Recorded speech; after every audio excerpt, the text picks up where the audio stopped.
బులెటిన్లో మరో breaking news చూస్తున్నాం. 3 రోజుల దావోస్ పర్యటన ముగించుకునే ముఖ్యమంత్రి రేవంత్ రెడ్డి, మంత్రి శ్రీధర్ బాబు ఉన్నతాధికారులు లండన్కు చేరుకున్నారు. 2 రోజుల పాటు అక్కడ వివిధ కార్యక్రమాల్లో వారు పాల్గొనున్నారు. వారికి ప్రవాస తెలంగాణ వాసులు ఘన స్వాగతం పలికారు. రేవంత్ వస్తున్నారని తెలియగానే ప్రవాస వాసులంతా ఎయిర్పోర్ట్ కు చేరుకున్నారు. ఇక ఆయన రాగానే ఘన స్వాగతం పలికారు.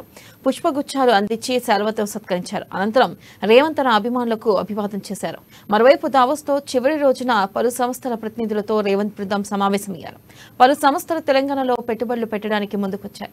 ఇక తెలంగాణ ప్రభుత్వంతో సంస్థల ప్రతినిధులు పరస్పర అవగాహన ఒప్పందాలు కుదుర్చుకున్నారు. వరల్డ్ ఫుడ్ ప్రైజ్ విజేత డేవిడ్ నబారోతో రేవంత్ భేటీ అయ్యారు.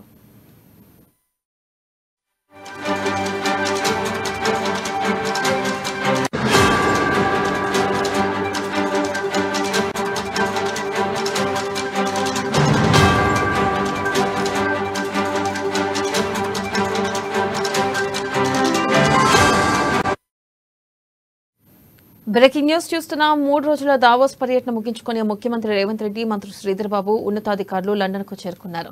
2 రోజుల పాటు అక్కడ వివిధ కార్యక్రమాల్లో వారు పాల్గొనున్నారు. వారికి ప్రవాస తెలంగాణ వాసులు ఘన స్వాగతం పలికారు. రేవంత్ వస్తున్నారని తెలియగానే ప్రవాసులంతా ఎయిర్పోర్ట్ కు చేరుకున్నారు. ఇక ఆయన రాగానే ఘన స్వాగతం పలికారు. పుష్పగుచ్చాలి అందించి శాలువాతో సత్కరించారు. ఇక అనంతరం రేవంత్ తన అభిమానులకు అభివాదం చేశారు. మరోవైపు దావోస్లో చివరి రోజున పలు సంస్థల ప్రతినిధులతో రేవంత్ బృందం సమావేశమయ్యారు. పలు సంస్థలు తెలంగాణలో పెట్టుబడులు పెట్టడానికి ముందుకొచ్చాయి. ఇక తెలంగాణ ప్రభుత్వంతో సంస్థల ప్రతినిధుల పరస్పర అవగాహన ఒప్పందాలు కుదుర్చుకున్నారు.